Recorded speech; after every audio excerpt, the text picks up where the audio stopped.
Halo anak-anak semua, kita berjumpa kembali masih bersama saya, Pak SK. Bagaimana kabar kalian? Semoga kita semua selalu dalam keadaan sehat, kalian tetap semangat, selalu ceria, dan terhindar dari wabah virus yang sedang melanda dunia. Hari ini kita akan belajar tema 4, subtema 2, pembelajaran ke-1. Untuk itu siapkan buku dan alat tulis kalian. Namun marilah kita berdoa menurut agama dan kepercayaan masing-masing. Semoga apa yang kita pelajari hari ini bisa bermanfaat bagi kita semua. Anak-anak, mengapa orang harus bekerja?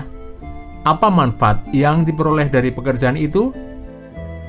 Setiap orang memiliki tujuan saat bekerja.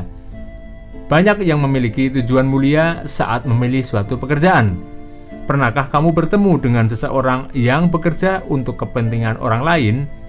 Kamu akan belajar tentang hal tersebut melalui cerita pendek berikut ini. Pak Weli adalah kepala sekolah dasar Cemara di pelosok Kabupaten Grobogan, Jawa Tengah. Beliau lahir di Labuha, Maluku Utara. Di sekolah ini, muridnya juga berasal dari berbagai daerah. Pak Weli senang melihat murid-muridnya dapat belajar dan bermain bersama tanpa mempersoalkan asal-usul. Semua unik, baik sifat maupun kecerdasannya. Sudin adalah penduduk asli Grobogan. Ia seorang anak yang suka membaca, percaya diri, dan pandai berpidato. Pak Weli ingin Sudin memperoleh pengalaman berharga melalui lomba pidato yang sebentar lagi akan diadakan di tingkat nasional. Sambil berpikir bagaimana memperoleh dana, Pak Weli mendaftarkan Sudin sebagai peserta lomba. Ia melatih Sudin setiap hari. Semakin dekat ke hari lomba, Pak Weli risau. Andai saja gajinya cukup untuk mendanai Sudin ke kota, pikirnya. Hingga suatu sore terlintas ide di benaknya. Dipandangnya kebun pisang di belakang sekolah. Hampir semua pohon sudah berbuah dan siap panen. Esok paginya, ia mengumpulkan guru, penjaga sekolah, serta murid kelas 4, 5, dan 6. Mereka bergotong royong memanen pisang. Kemudian, pada hari Senin pagi, ia mengundang pejabat setempat untuk hadir pada upacara bendera. Bapak Lurah, Kepala Dinas Pendidikan, serta Ketua RW dan Ketua RT dimintanya datang. Apa yang direncanakan Pak Weli? Rupanya Pak Weli ingin menyelenggarakan lelang pisang di sekolah. Murid kelas 4, 5, dan 6 sudah dilatihnya untuk menjadi petugas lelang. Siapa calon pembelinya? Para bapak dan ibu pejabat daerah yang diundangnya. Sebelum lelang dimulai, ia sampaikan bahwa dana hasil lelang akan digunakan untuk mengirim Sudin mengikuti lomba pidato di kota. Para pejabat kagum dan terharu menyaksikan usaha Pak Weli, sang kepala sekolah dari timur negeri. Tekad serta usaha mendukung kemajuan muridnya sungguh menyentuh hati. Dalam sekejap pisang habis dilelang. Dana yang terkumpul lebih dari cukup untuk memberangkatkan Sudin. Didampingi Pak Seto, guru kelasnya, Sudin pun berangkat ke kota. Sudin berhasil mempersembahkan piala juara pertama lomba pidato untuk sekolahnya. Tak sia-sia usaha Pak Weli dan seluruh warga sekolah. Berdasarkan cerpen tersebut, jawablah pertanyaan berikut. Sebutkan tokoh-tokoh yang ada dalam cerita tersebut.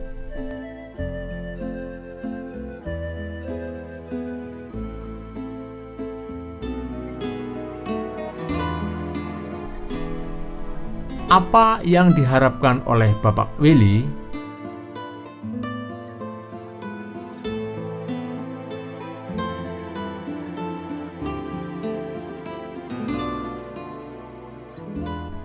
Apa yang dilakukan Bapak Weli dan siswa di sekolahnya?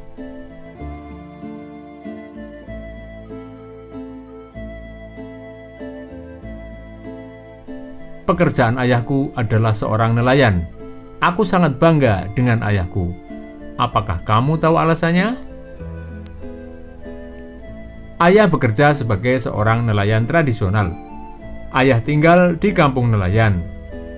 Ayah pergi melaut pada malam hari. Ayah membawa sampan dan jaring untuk pergi berlayar.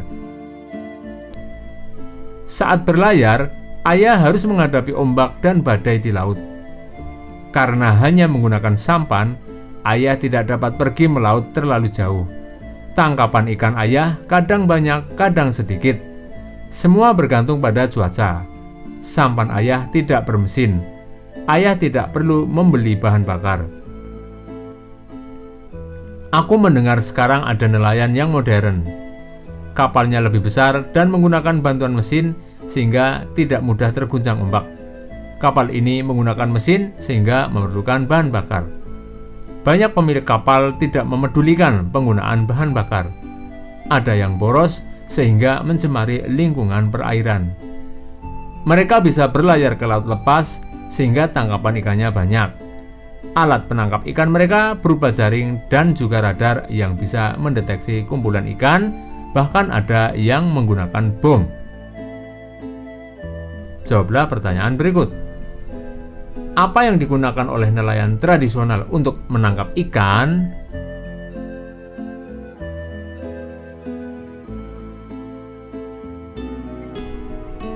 Apa yang digunakan oleh nelayan modern untuk menangkap ikan?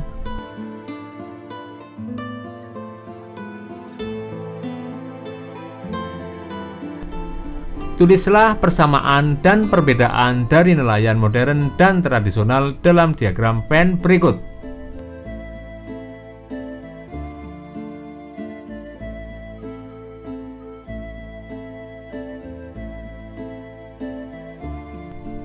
Aku cukup sedih melihat sekarang ini banyak yang menangkap ikan dengan pukat harimau dan bahan peledak. Pukat harimau adalah jaring sangat besar yang dapat menjaring semua makhluk hidup laut. Bom ikan adalah bahan peledak untuk menangkap ikan.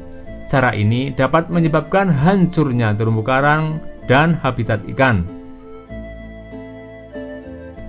Apakah kamu setuju dengan pengambilan ikan dengan cara di atas? Jelaskan, apakah akibat buruk yang akan terjadi jika pengambilan ikan menggunakan cara di atas?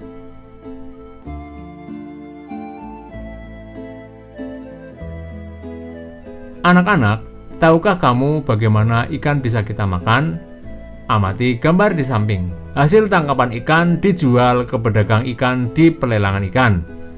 Dari tempat pelelangan itulah ikan dikirim ke pasar-pasar untuk dijual ke penjual ikan atau langsung ke konsumen. Penjual ikan dan konsumen wajib menjaga kebersihan pangan dengan cara mencuci ikan hingga bersih. Dari gambar tersebut, diskusikan dengan temanmu tentang 1. Jenis kegiatan ekonomi. 2. Jenis barang yang diperjualbelikan. 3. Jenis pekerjaan yang terlibat pada kegiatan tersebut. Dan 4. Hasil dari setiap pekerjaan.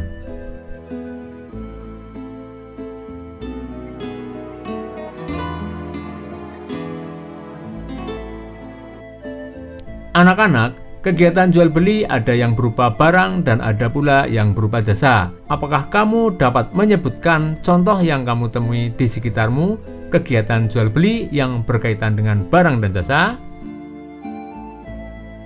Pekerjaan yang menghasilkan barang. Pekerjaan yang menghasilkan barang adalah pekerjaan yang menghasilkan suatu barang yang bisa digunakan oleh orang lain, misalnya pembuat makanan, petani, nelayan, peternak, dan perajin. Pekerjaan yang menghasilkan jasa. Pekerjaan yang menghasilkan jasa adalah suatu pekerjaan yang pelayanannya bisa dinikmati oleh orang lain. Pekerjaan ini tidak menghasilkan barang, misalnya guru, petugas kebersihan, dokter, tukang cukur rambut, polisi, dan supir. Demikianlah pembelajaran hari ini anak-anak. Marilah kita tutup dengan doa, semoga apa yang telah kita pelajari bisa bermanfaat bagi kita semua. Jangan lupa jaga kesehatan badan, jaga kebersihan lingkungan, sehingga kita terhindar dari penyakit. Sampai berjumpa kembali pada pertemuan berikutnya. Dadah!